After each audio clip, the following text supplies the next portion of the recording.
So now we will have a categorization session. I request Professor A. Porter to continue with the proceedings.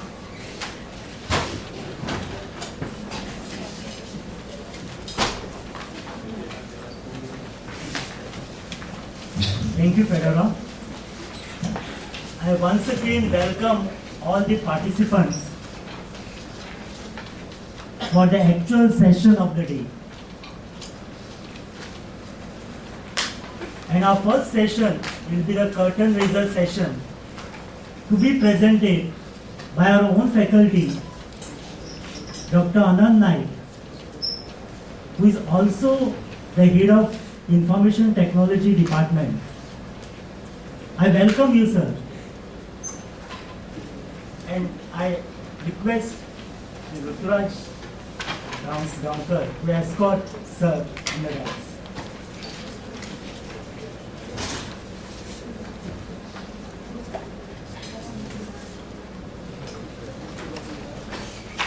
I'll also request him to hand over a bouquet of flowers.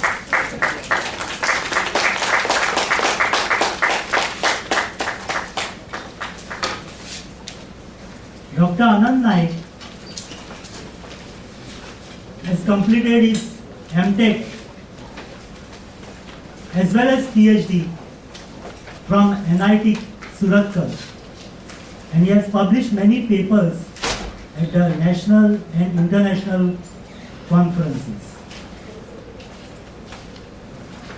And formally invites her to take up the session.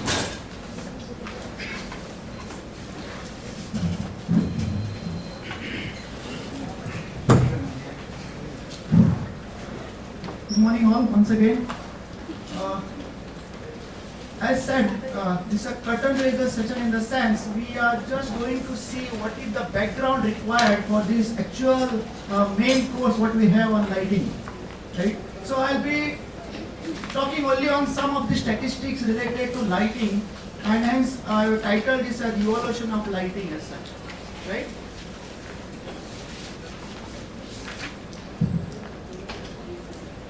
So the content of my presentation, I won't take much of your time because we are going to shortly start with our main session after this. So what is it, the situation or scenario as far as electricity in India is concerned, how the artificial light came into existence, then what is the present scenario in the country, and then what is the scope for the research in the field of lighting. Well, as far as generation of electricity is concerned, as on date, we have got total installed capacity in India around 288 gigawatts of energy. And breakup, sector-wise breakup for this is as shown. This is as on 31st of January last year. I mean this year, that is almost 11 months back. So the share from the central, the state and the private parties is at 26 to 34 and 40% of this total generation in the country. And this, the source for this from the Department of Power, central government. And here are the top 5 countries, top 5 states in the country which generate this electricity in the units shown there. That was as far as electricity generation is concerned. Then how we consume our energy. So here is the per capita consumption of electricity state-wise. So the average, of course this data is of the year 2012, the average country consumption or the per capita consumption was that time around 778 units kWh.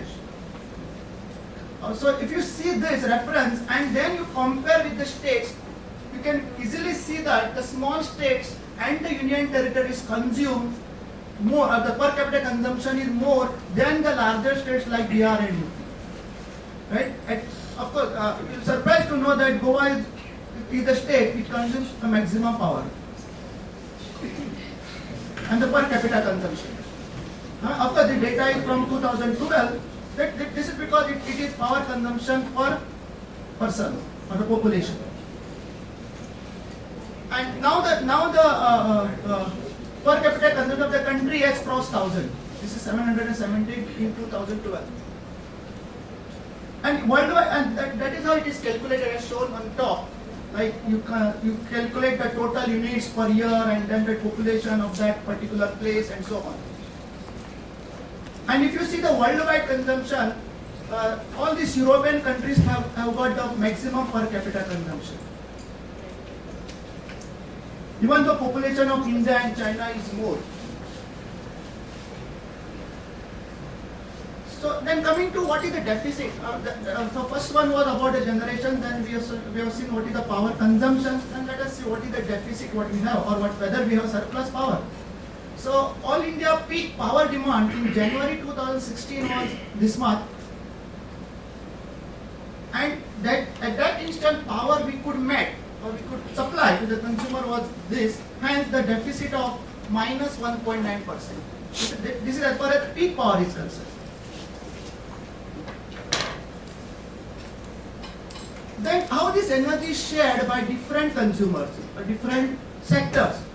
Residential, that is homes and apartment, around 22%. Commercial, we got around 24%. So these two are the sectors wherein the lighting will come into picture. Or here, these are the sectors wherein we consume power in the form of lighting. Then we have industrial sector where the maximum power is consumed, around 47%. Traction around 2%, and the miscellaneous, the remaining around 5.2%. This could be your temporary construction and other things. The breakup shown in the pie chart is such. So if you see that together residential and commercial power consumption, which mainly consists of this lighting load, then we can think of how much power being consumed only for lighting, and that is our main target. And again, source is CEC, New Delhi. Now, coming to rural electrification, village electrification in India. So we have got many agencies which conduct these surveys as far as the electrification or the data is concerned. We have got this around 593,000 villages, total is the number covered in the census 2001. And if you see the numbers, you find that the percentage villages electrified as on 2013, August 2013, 94.6%.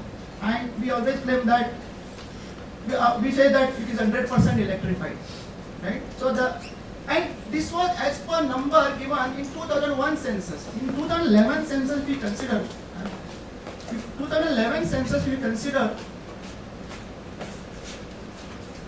okay. Now how do we say that any particular village is electrified? This is the reference. We say that a village is deemed electrified if 10% of the households of this village has electricity access, and if electricity is provided to public places, public spaces such as schools, panchayat office. It need not be like in that particular village all houses will have the electricity connection. 10% will do, then that village is considered as electrified. This is as per new norms. So considering this, still we have got only 94.6% villages being electrified in the country. Of course, there are few states wherein there is 100% villages being electrified. Yeah, I come to that. Yeah, these are the states. Now, total number of states wherein you have 100% electrification. 9 states wherein even Goa is included. And then we have got between the ranges, different states wherein the percentage of electrification varies for different states. The target of going for 100% village electrification with 100% household electrification was fixed in 2009, right, by the central government. However, as on 31st August 2013, 5.4% of that was from the previous table, that this figure. Still villages are not yet electrified. And as I said, it is as per 2001 census. If you consider 2011 census, more villages being added, this percentage could go higher. Yeah, so number of villages now increased to 645,000 plus.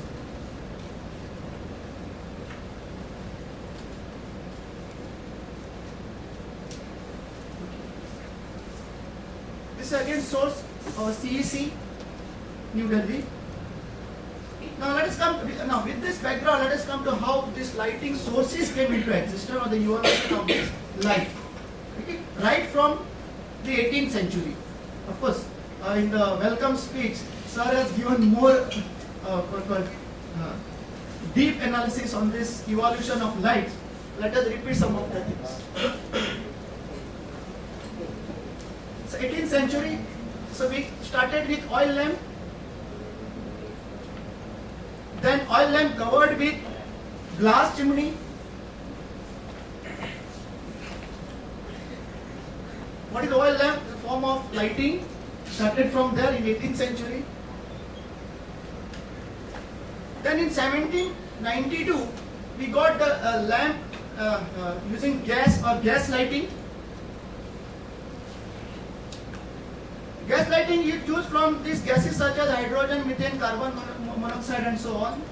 This is a typical street light used with using the gas for the gas lamps somewhere in 1792. Coming to 19th century, we got this first arc lamp, the carbon arc, that was experimented using the batteries, and that is the lumens output of this particular lamp. And then the oil lamps were replaced by kerosene in somewhere in the year 1840. 1841, arc lighting was used in the public places for the street lights in Paris. We got 15 kW Shannon's short arc lamp, and then is the kerosene lamp. Then came in 1867 the first fluorescent lamp, and then in 1874, I'll come to that Edison's later. This was in the lab by Alexander Lodin. This patented an incandescent light lamp, but it was not being used or not commercialized.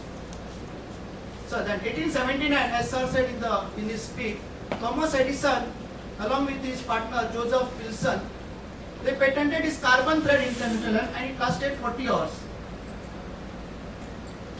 Then came the 16-watt light bulb, which lasted for almost 1500 hours.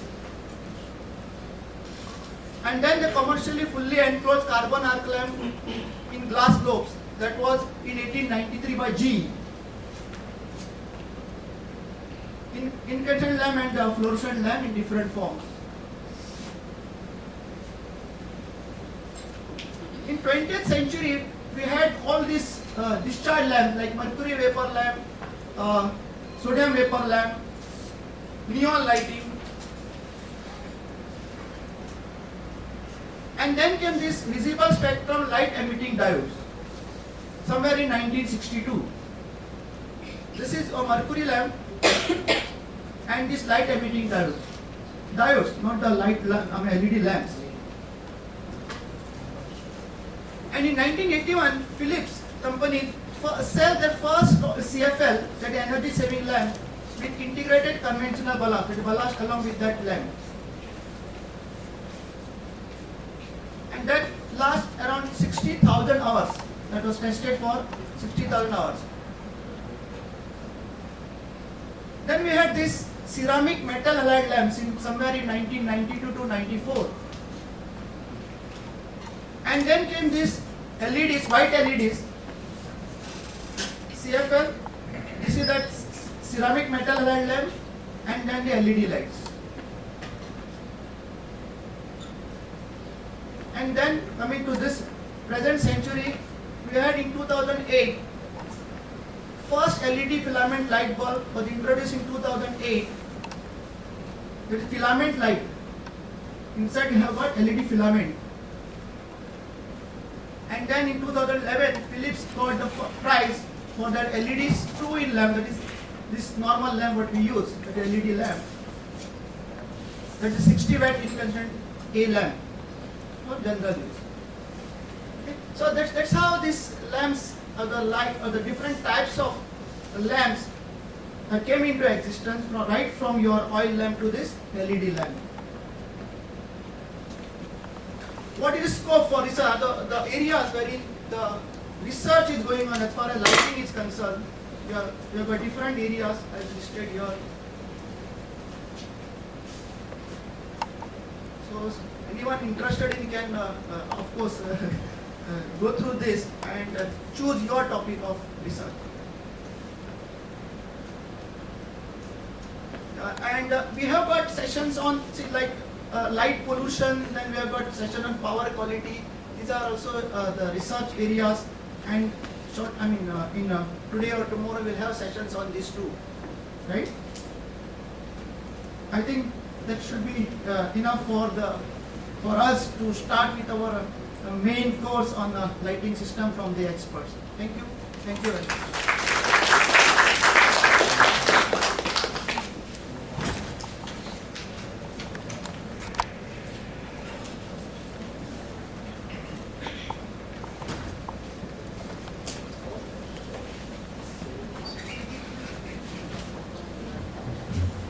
Thank you, sir, for an interesting talk. And you have covered the entire history of the evolution of lamps. Now, one thing I'd like to tell here, the natural lighting is the best possible form of lighting. Whatever are the qualities given by the natural light, whether it is the sunlight or the light that comes to us from the moon or stars, is having the best possible qualities, and it is free from any hazards. The next lamp that was introduced was a filament lamp, the incandescent lamp. And this incandescent lamp had the qualities which are comparable to the natural light. But the fact is that its luminous efficiency is poor because it results in more heating. If we dispose of the incandescent bulb, it is not having any hazards compared to the gas discharge lamps, which are having better luminous efficiency, better efficacy, I should say. So these are all the aspects to be considered, which will be taken care of in the session on lighting pollution.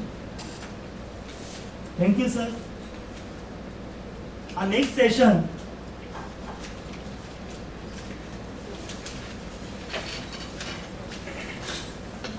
will be on innovation in industries trends in solar, eco and micro lighting solution by Shri Anil Raikar.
Our next eminent speaker is Shri Anil Raikar.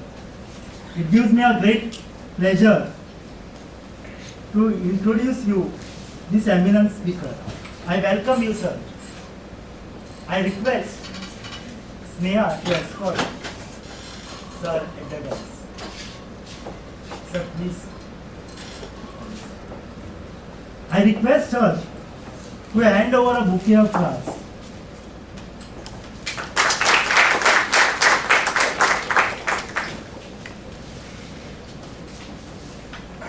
let me introduce the speaker. Shri Anil Raikar completed his BE in Electrical Engineering from VJTI Mumbai in 1983, and subsequently he passed his ME in Power Electronics from VJTI Mumbai in 1987. He is having an immense experience of more than 30 years. His specialization is in the field of embedded system. He has worked as a senior scientist in Philips Lighting Company, Bangalore. He has experience in solar lighting for homes and in POP, his base of pyramids.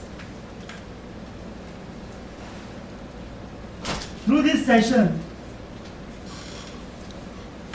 Shri Raikar will be able to enlighten us with these different aspects and trends in solar pico and micro lighting solutions. I have understood that Shri Anil Raikar has a very prolific experience and is a prolific speaker and has an in-depth knowledge in this field, which is simply adorable. May I request you, sir, to take over the session?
Thank you for having given. Distinguished friends, thank you for having given me this opportunity to speak here. I've been associated with your college for a very long time, if I am not mistaken, from 1994 onwards. I've come as visiting faculty to this college previously. Many of you have been my students also at that time. So I'm going to digress a little. Initially, I'll start off not with lighting, pure lighting, but as we go along in the presentation, I want to speak about lighting in my specific area.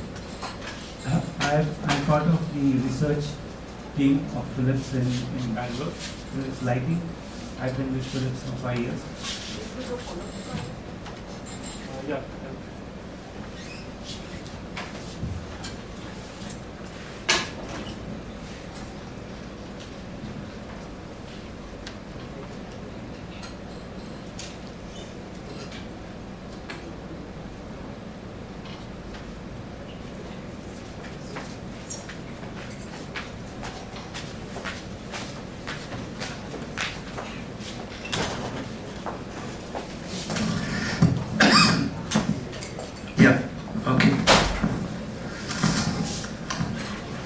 So as I was saying, I've been part of Philips research for the last 5 years, of which the last 3-4 years I've been involved in lighting. Previous to that I was in healthcare. My domain of expertise is basically in embedded microcontroller design, embedded software, and more recently over the last 3 years over solar and lighting per se. Okay. I have been had the opportunity to be in Kenya for 2 years through Philips, and I was very closely associated with the problems of lighting there. So in that terms, I wanted to introduce you to what is the importance of innovation per se when we talk about industry and innovation.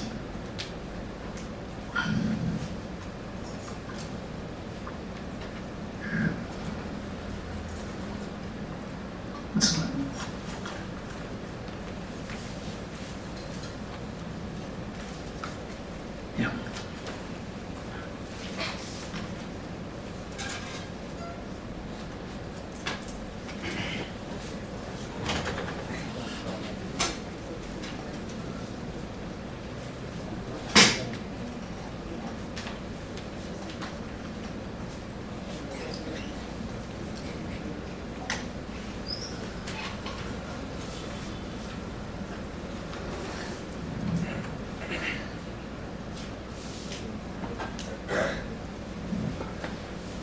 If you see that bottom there, innovation in you, Philips considers innovation as a very important part of its business, and being associated with Philips, I also realize how very important it is. So I'm going to try to show you the importance of innovation, what's the reason innovation has done, and what have been the trends in innovation in lighting as we go along.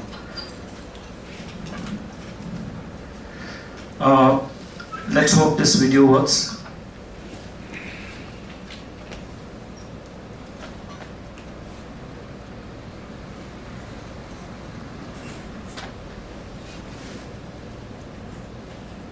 Just a minute.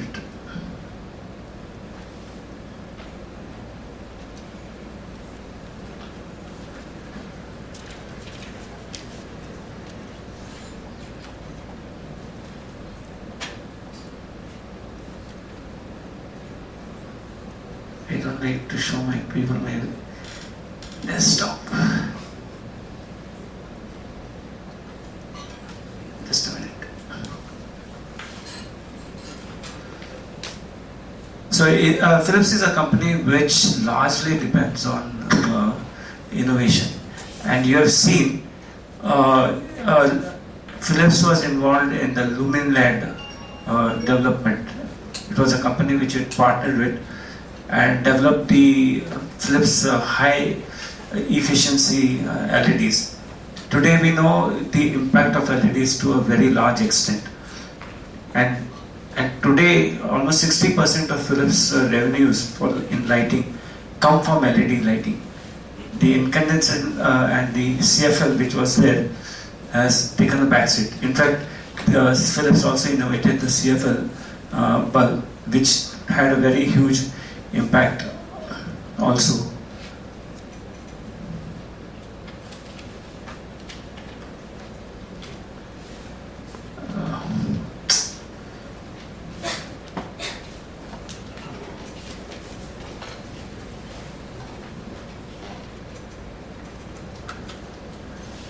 Please bear with me.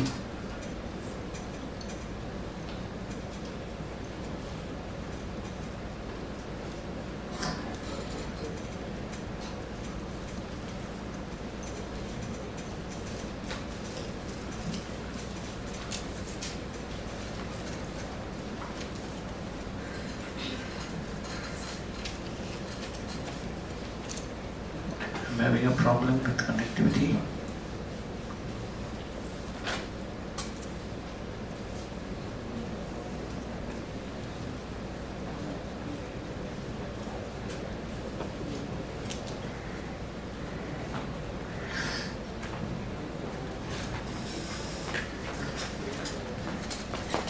Activity असं ना आणि watching डिपार्टमेंटला थोड्या वेळात video ते त्याची download असं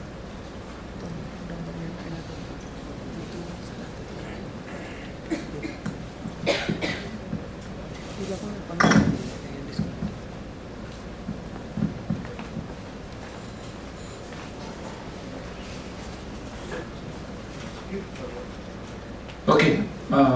That's good. Actually, on YouTube there is a video of the Philips innovation for 100 years.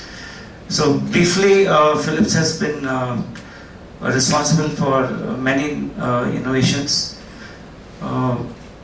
Some of them prominently are the CD drive, the Bluetooth array,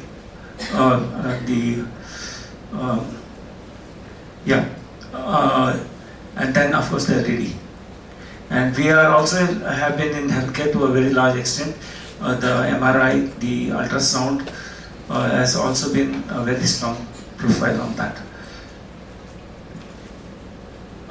Somehow this is not changing. I have changed here.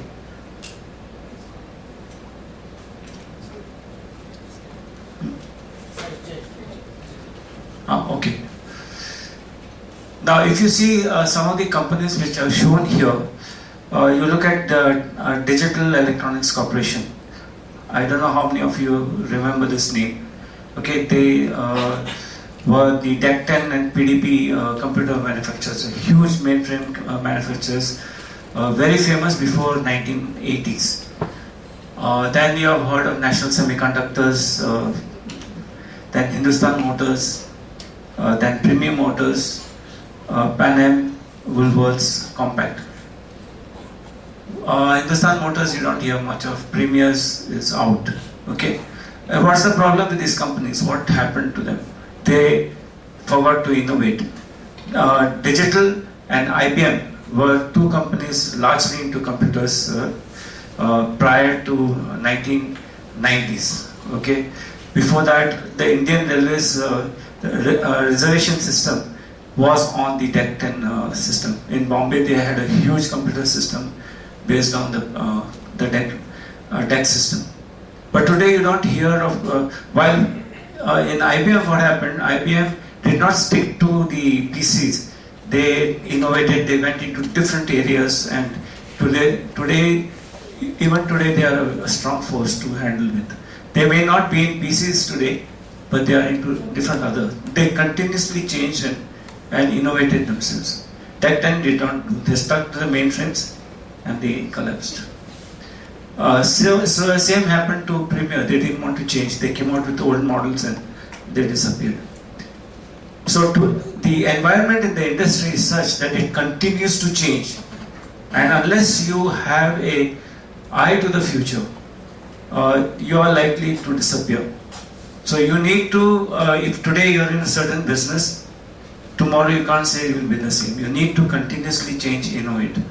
So some of the reasons these companies fail is complacency, refusing to change, then not anticipating changing technologies, and price competition. Now for this one basic reason that, see today if you look at it, how many companies who are making bulbs would exist today? Just maybe about 5-6 years back, you had companies making bulbs, but today you can't think of those companies really existing. Or look at it from another way. We used to have the TV screens, the tubes. Those companies also disappeared, correct? Because of innovation changes which happened.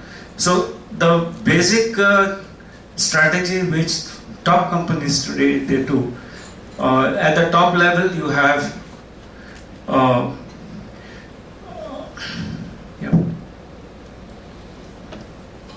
this is one.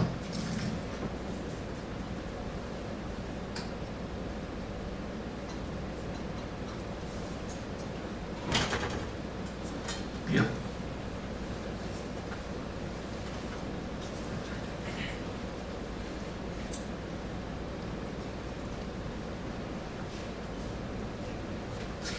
Okay.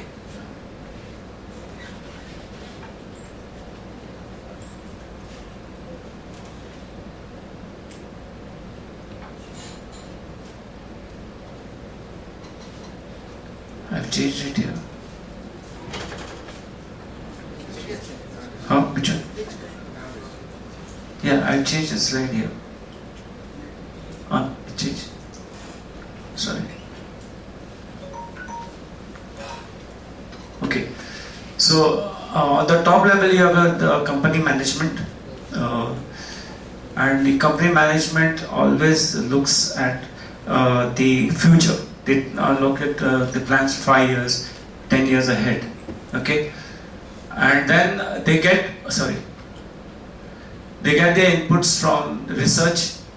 Now here in India we consider research as only product design research. We do the product, but in large companies, this research, do pure research, they also do market evaluation as to what is happening in the market. People are assigned domains who keep on reading and go to conferences and try to understand what's happening in the industry. If they see a certain change happening in the industry, that information goes directly to the management. Similarly, the management gets information from the customer. They get information from the marketing team directly to the thing. And based on the inputs, the management decides which area that they need to go in. You may have heard that Philips has split into 2 companies. One is health tech, which is a consumer, and healthcare, and there's Philips Lighting. So they have seen the change in the lighting domain, so they thought that Philips being an independent company would be more advisable. So based on the inputs from research, customer and marketing, the management takes a decision. Then after that, after they decide the product which is coming to the market, then it goes to production and quality as well. So these are very fixed processes, very well defined processes. But a very important part of the whole gambit is customer, marketing, research and product. They are all interlinked together. So innovation which comes out of this decision making is something we do think 5 years, 6 years, 10 years ahead. Okay.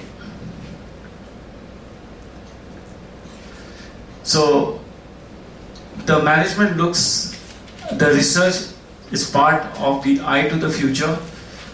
Those are the marketing, sales and research team, and they all need to interact continuously. So I may be a researcher, I may be a product designer, but if I don't know what my market is, what's the cost it's looking at, what are the needs of that, then I cannot design properly.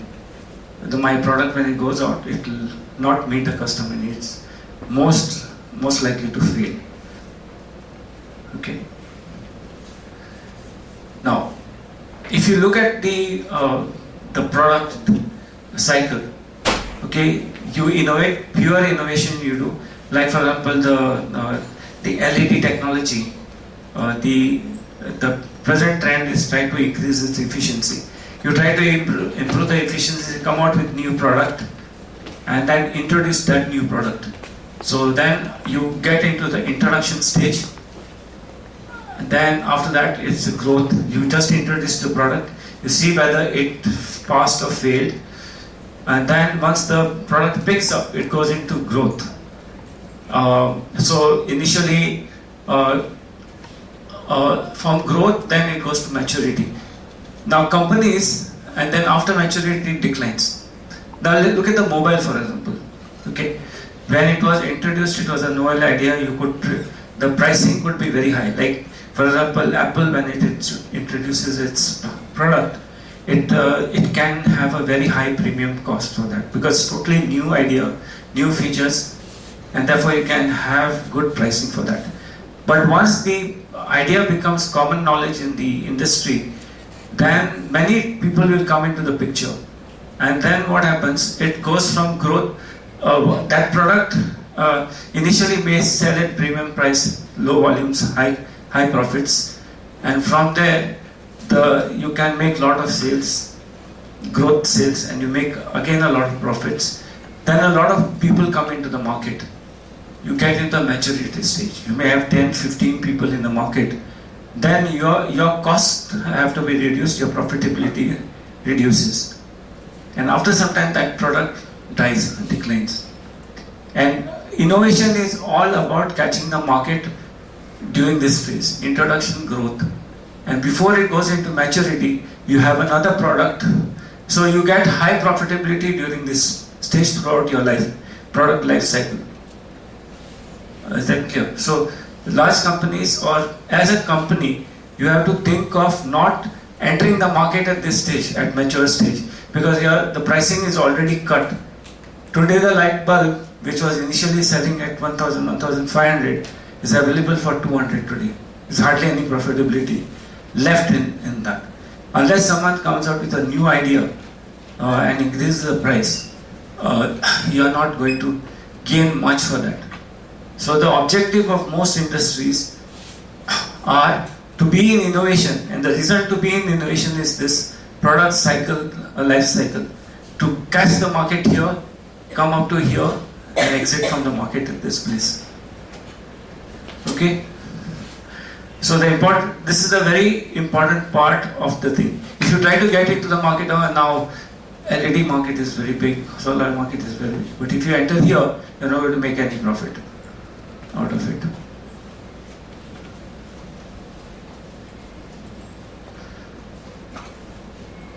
Oh, sorry.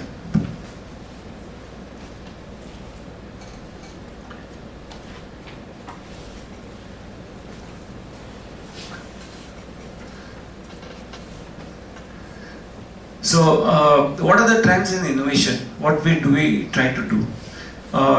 In research, there are different groups for different domains. So, like in Bangalore, we look into solar areas for lighting.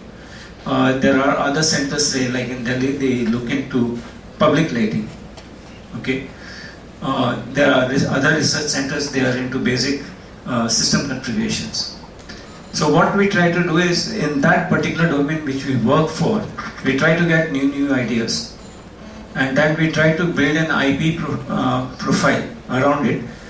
And the reason why we try to get a IP profile, for at least 10 years we can protect ourselves from a new entrant. In trying to get into that growth area, we try to protect it during the thing. So we try to get a lot of IDs. We try to have patents in this particular area. So large companies, they will try to make IPs, very important IDs in the market. Then we try to interact with universities, specifically because young minds come up with good ideas, and then by interacting with them, we see what new can be brought into the market. So we encourage interaction with universities. Right now from Bangalore, we interact with Manipal University in near Bangalore. Okay. Then we scout for new products. Like there's a company, a startup company which has got a great idea, and we feel that we can fit it into our profile. Then maybe we can just pick up the product from them. We have some sort of an agreement, and we scout for products from them. Okay. Plus we do in-house research products. So university interaction here is important for us. We encourage, and I will say definitely in this lighting area today, because of LED lighting, there's a lot of innovation going on. Okay, and I will tell you the reasons a little as we go along.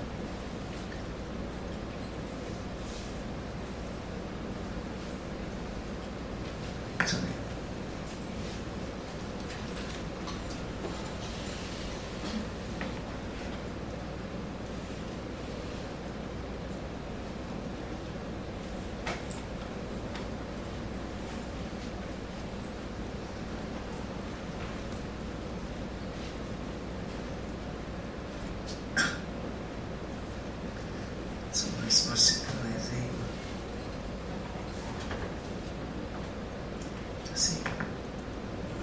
This has gone back. Okay. But it was not moving at all. Okay, so innovation in universities. Frankly, I've been fortunate enough to see students from different universities and the way different universities behave in different countries. I try to summarize this because since I'm from Goa and I've been interacting with a lot of colleges here. Some of the trends which are happen, let's hope we can somehow in the long term try to have them here. Okay. So one thing what we observed is that in US and in Kenya where I was there, they are encouraging innovation centers in universities. What they do is they allocate certain area in the college, okay, and they say to students, okay, if you have an idea, you can come here and work. We'll give you the infrastructure and maybe a little funding, and they can start. Now the trend here in our colleges is that we start in the 4th semester, in the 7th and 8th semester. We start thinking of projects from 7th and 8th semester. That's too late actually. In abroad or in other universities, what I see, even first year, second year students or third year, third is definite. They start going into the industry as interns, and they come out with some really beautiful ideas. I have worked with students from different areas. It's not a limitation that you are in third, you cannot innovate. You can definitely innovate at a very early age, and the earlier you are into it, the better it is. Okay, being in 7th semester or 8th semester is not necessarily the requirement to get into innovation. Okay, so it is, they have innovation centers. They will tell students, okay, if you have an idea, you come here. They will be selected, they will be given a place. Even the IPs which they generate, the universities pay for it. Okay. Then they fund and encourage startups. Now, in one particular university in the US, which I happened to interact with, that was Georgia Tech University, they fund innovation, and the question the finance person will ask you, okay, how many jobs is this going to generate? Your idea, which you have, will fund you, will give you space, and then you develop the product, you market the product. So how many jobs are you going to create?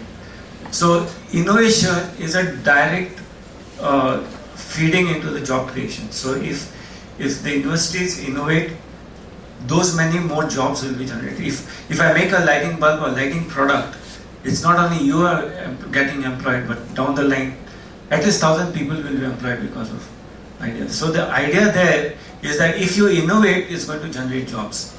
That's the central idea of why innovations happen in universities. Then the innovation is also highlighted by tech shows. They happen here, I've seen that they happen where students bring out the ideas, and maybe part of such a workshop, they can have it. You can have stalls for students where they can innovate. I've seen tech shows with more than 100 ideas coming out from students from different levels, and they just highlight them. And the idea is that if you have an idea, maybe a big company, if they like the idea, they can pick it up. Okay. It happened to one of the students' batch, which I was interacting with them. They had an idea, they went ahead, they went to different tech shows. It got picked up, and it became a final product. And these students were not even third year, fourth year students. The finalists, they were very young students on that. Okay.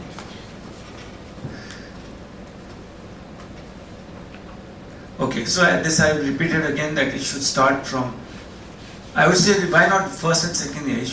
Not necessarily in the second year onwards, but second year onwards, if you can have internship programs and you can have innovation, it's very good to have. Okay. Now, what does the innovation do for the students? It develops multi-skills. Now, what I mean by that, like you in GEC, you have the robotic competitions. What that does is that you not only get to know about the software which goes into the robots, you know the electronics which goes into the robots, you also know the mechanicals which go into the robots. So you get, with this sort of competition, you get multi-skilled in these different domains. So when you come to the industry, you don't say that, no, I am a hardware engineer and I will not do software. At my age, at my level, I get involved in all different things. Right now, marketing right down to the hardware software development. So with these competitions which happen, you will develop multi-skills. You develop multi-skills and independent thinking.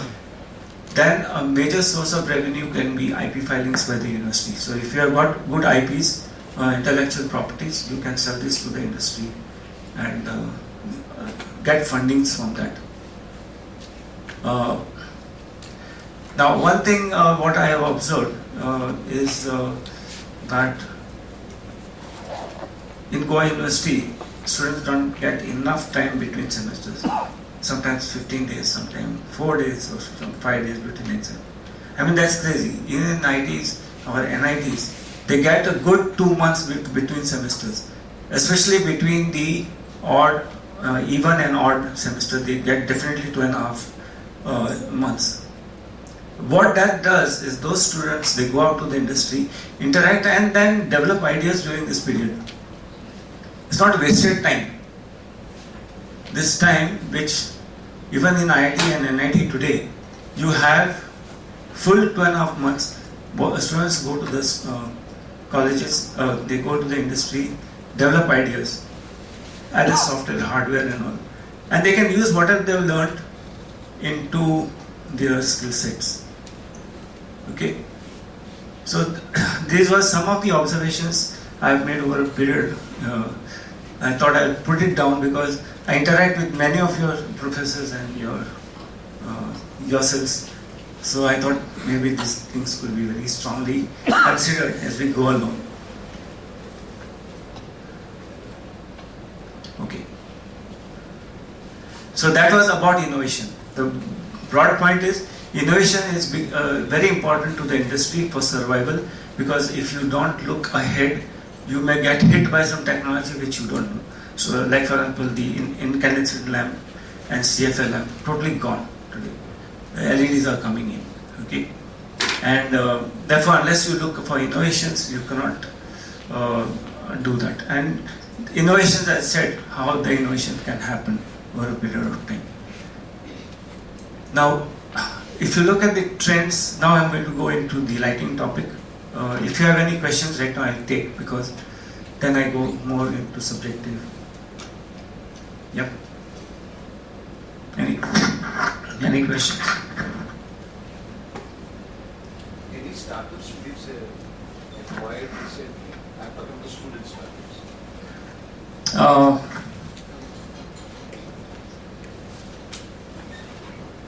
I don't think in India it's happened, but definitely abroad there are. Actually, I was working on a product before. At that time we thought we would buy out a company. Okay, but presently in the domain we are working for, we would be very interested to find a partner. Okay, the Pico lighting. If there is a partner, we would definitely like to work for. Okay, but we are always open to that.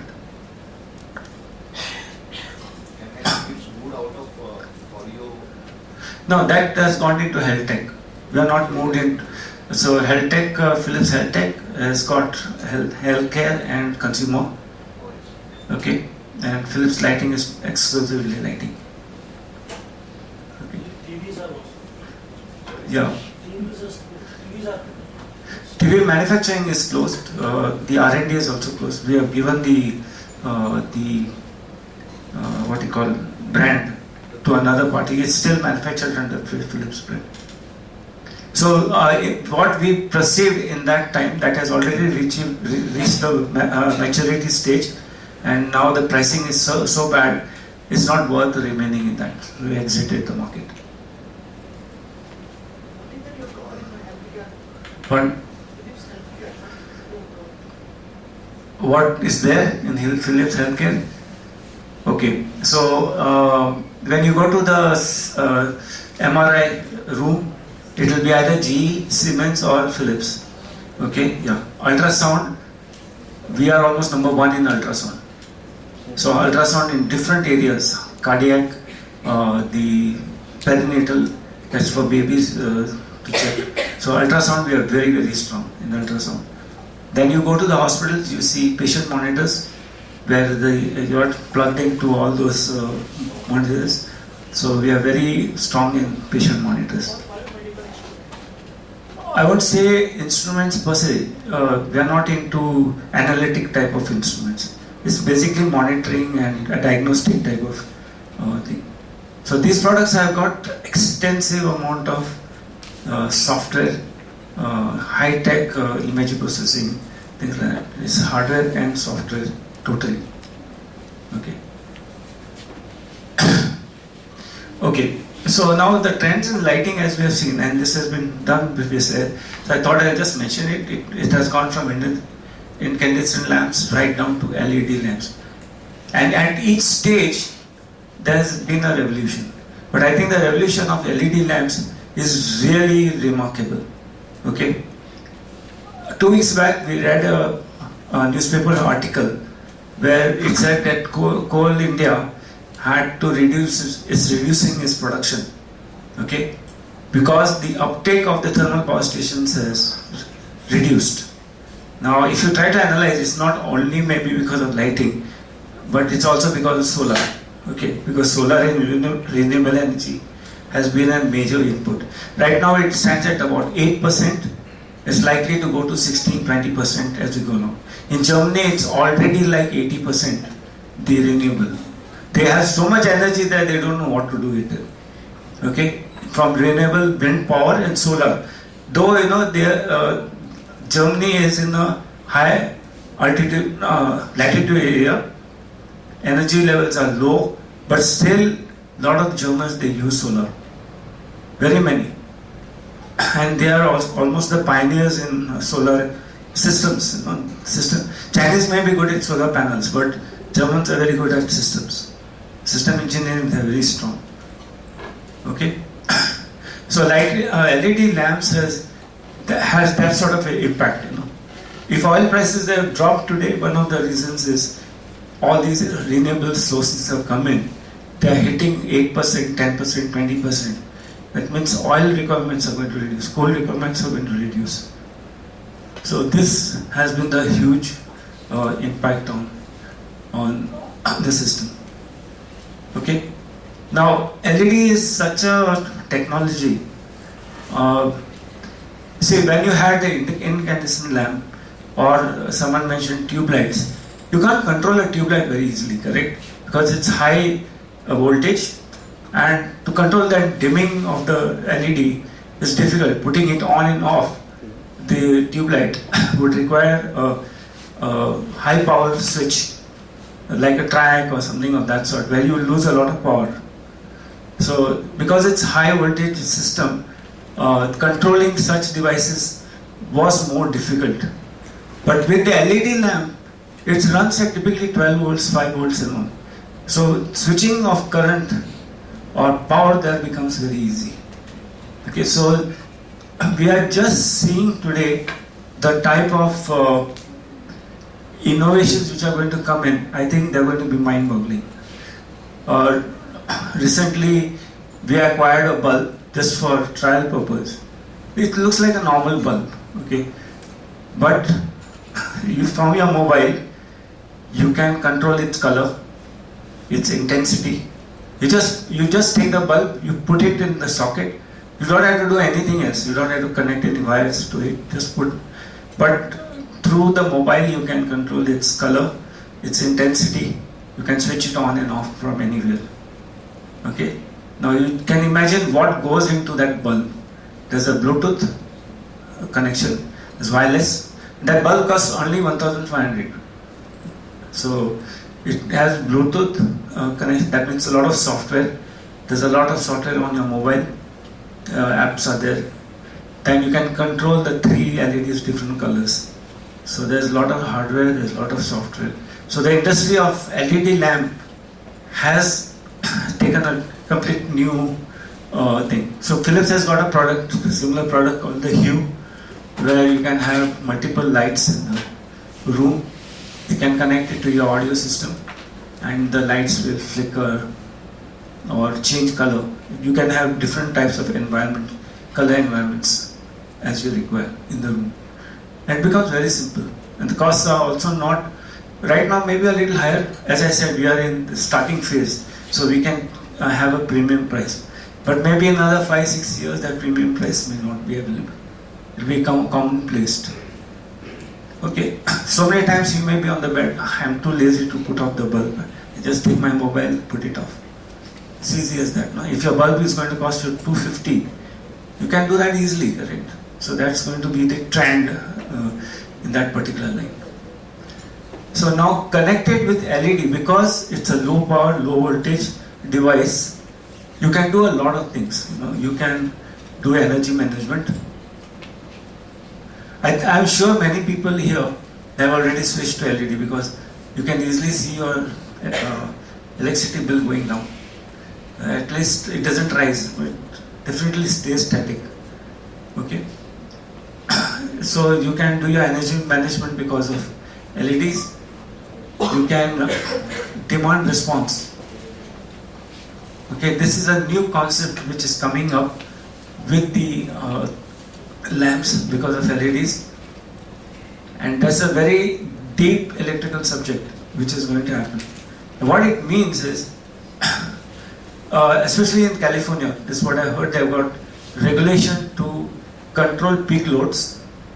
Okay, and how they do that is, if the peak load is very high and the generation cannot meet that demand, you send a computer message to the building, which is has a lot of lighting. Like I think the other day I was listening to the TV. One building can have as much as 3-4 megawatts of lighting load itself. Okay, each building, the 100-story building, 200-story, it can 3-4 megawatts easily.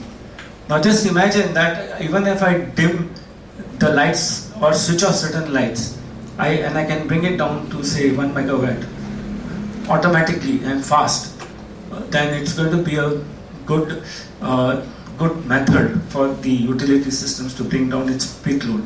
So with LED lighting, you can actually send a command from the generation unit, and it will go to a control center in the building, and will automatically control all the lights, bring it down, dim them, put them off, or whatever. So there's going to be a lot of software development which is going to be required there to control different sections depending on different priorities, which will happen there. Okay? And occupancy detection, that is already come. That means if you've got a room, big room, and there's no one in the room, automatically the lights will go. If someone enters the room, then the lights will come on. Suppose there's a big corridor, you will see, as you walk along, the lights coming on and going off, automatically. Okay? So these are already available in today's world. Sorry. So I feel that these are some of the key areas which are going to define what's going to happen in lighting in future. Okay, what is the LED technology itself? Today, the normally available is about 100 lumens per watt, but LEDs of 200 lumens are already available in the market. Okay, per watt. Yeah, 200 lumens per watt is already available from Cree. From Cree, CREE company. They already are in the market. So this LED technology will keep on changing. You are 200 today, 300 and 400, because it's like the car, correct? When Henry Ford was there, that basic car was there with all its part. But as we go along, we improve its efficiency. Definitely, that LED right now is in that Henry Ford stage. Okay, so maybe in another 10-15 years, the efficiency will become very high, and controllability also will become very high.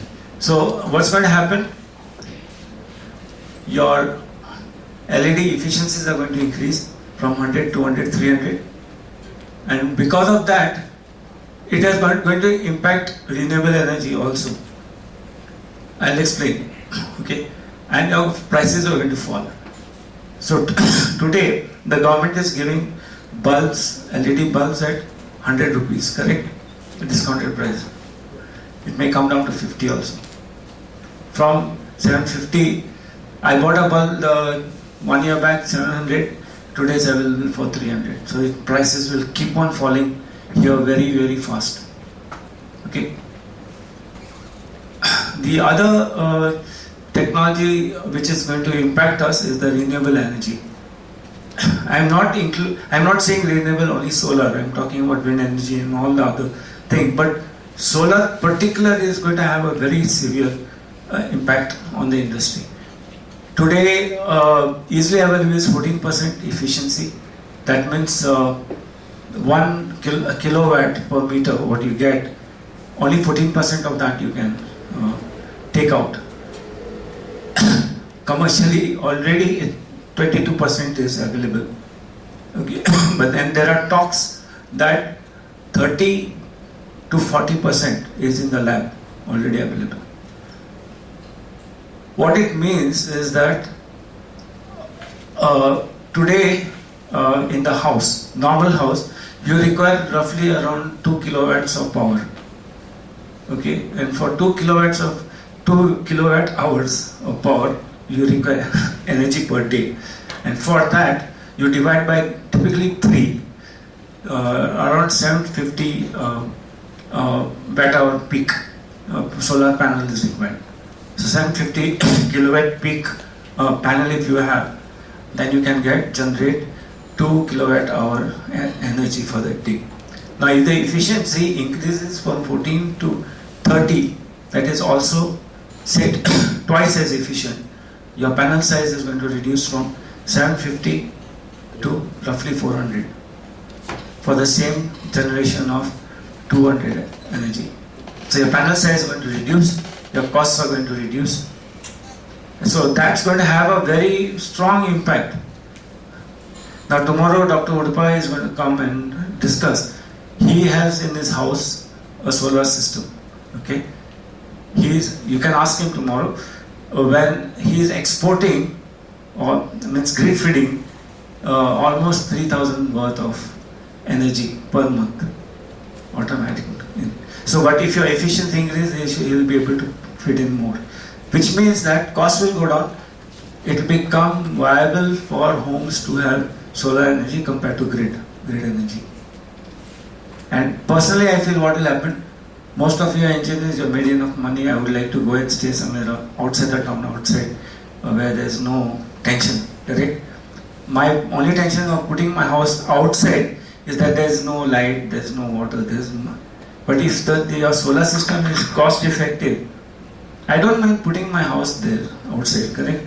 That means migration will happen from the cities out to the outskirts, because now I am not worried about my energy level requirements. Okay, and the other big 3 input is going to the battery technology, because as you know, solar is not available at night. You need to store it, and lot of research is happening in this particular area of the.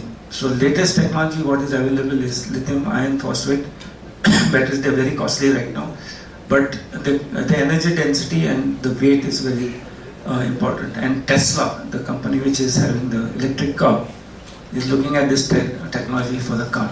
So this technology or battery is driven by the solar industry as well as by the car industry, because they want to, because of fuel not being available maybe in future, they would like to save that into the battery, and the cost will come down dramatically. And I believe the 4th component here is going to be a software connecting all this together, where you would like to manage your. I know the amount of solar energy I have saved into my battery. I would like to use it efficiently. Okay, say I have got a rural home. My costs are I can't pay very high, so my battery size has to be small. But what I do is I have a small panel, and what I decide, I have a living room, I have a bedroom, and I have a kitchen. And when the battery energy falls down below 50%, ideally what I would like to do is I would like to switch off the kitchen light because I'm not using that in the night. Okay, so I can use more in the living room. So a lot of software development and energy management systems will fall in place in future in this particular area. So these are the four most, I believe, the most important driving technologies in the lighting industry. Okay.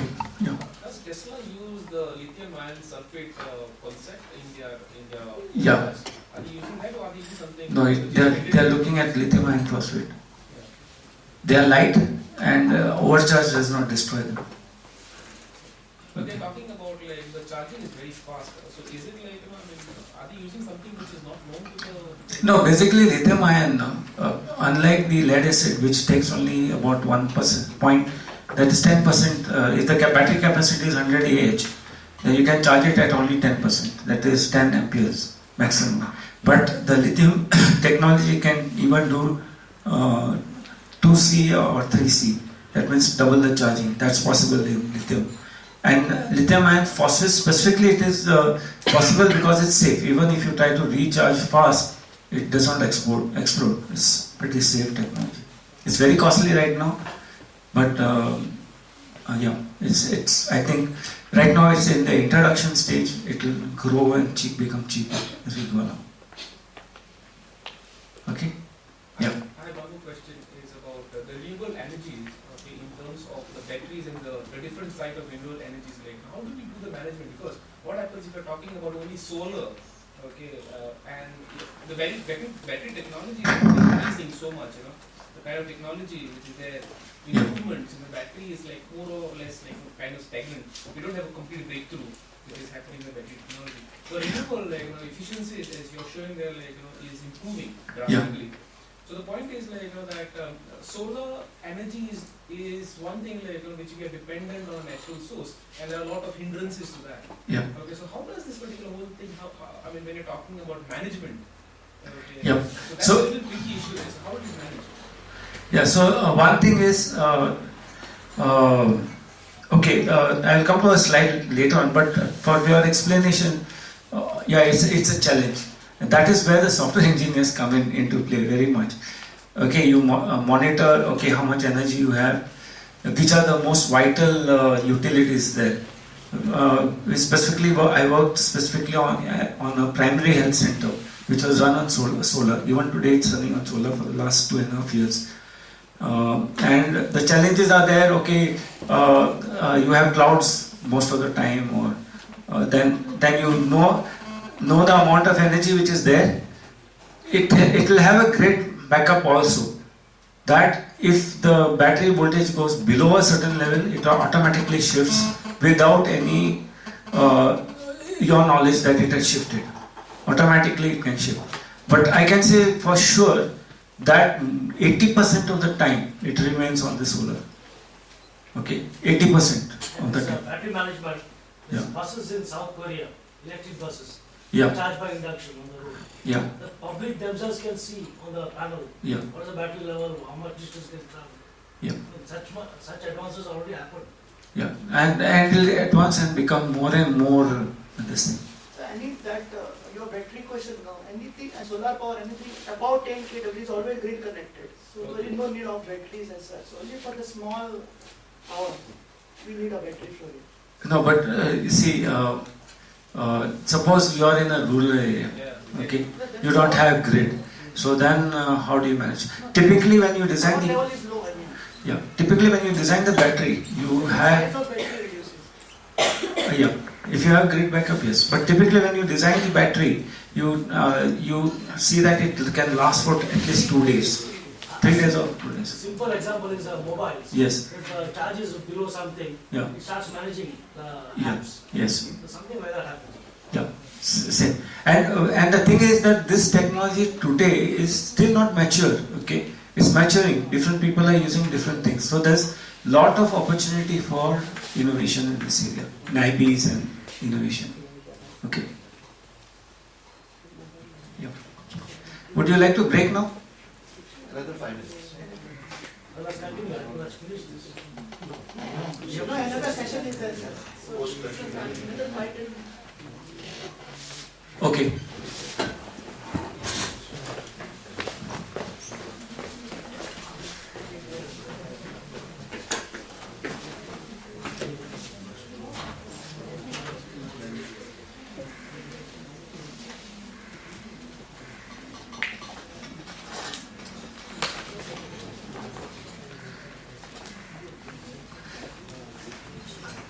My first experience with solar and LED as a combination. This is where the LED and solar has really made a hit.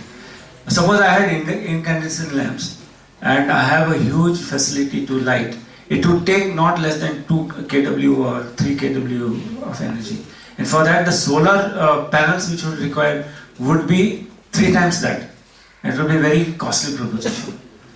Now what has LED done is that for the same lumens, say I am giving an example, if you are having a bulb of 100 watts, that job can be done easily by a 25 watt bulb today. And typically today bulbs or tube lights of 10 watts is more than sufficient. Okay, so you can have as many as 50 tube lights, 50 into 10 is 500 watts. Where is 3 kW and where is 5 kW? Because of LED, this trend of combination of LED and solar has become a hit. So in one of the primary health centers I worked, this was unimaginable. We could run the whole facility 80% of the times on solar. And that also in a place where it was cloudy 50% of the time. Here you have sunlight almost 100% of the time. There it was cloudy 50% of the time. Okay?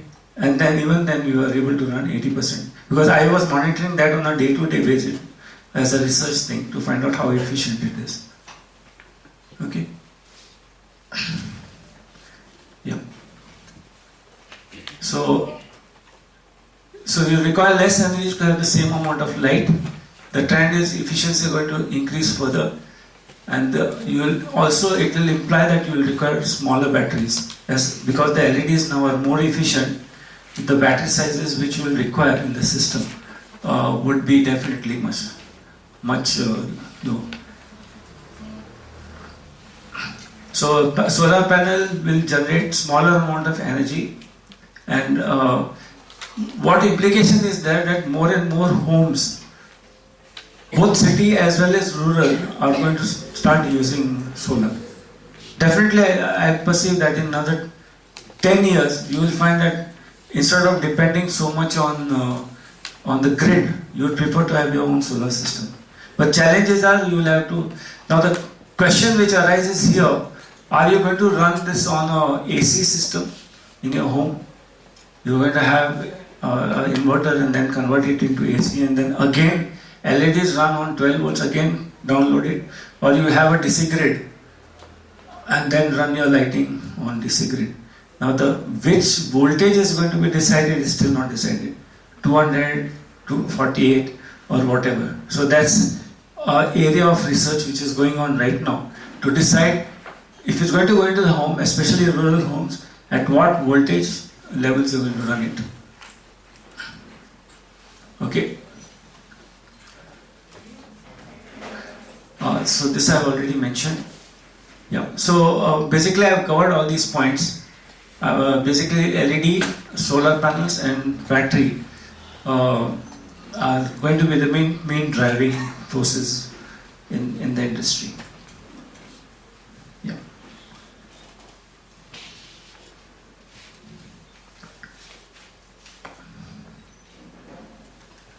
Sorry.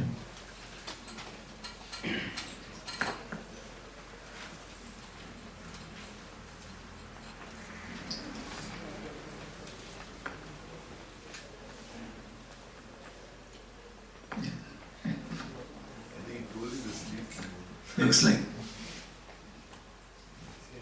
Can you see?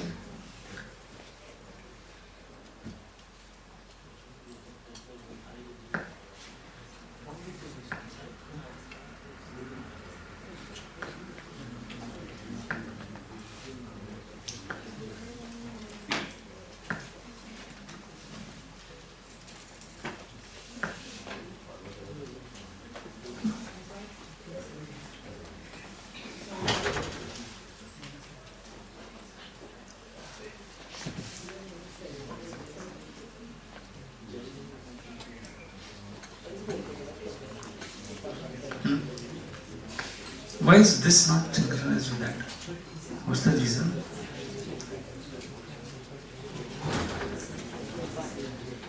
Yeah, I think let's do that.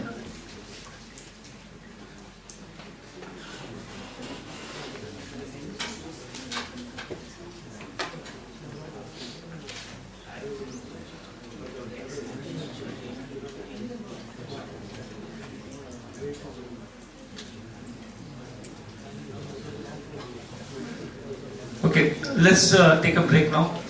Okay, and then we'll come back and go into the basic topic. Okay.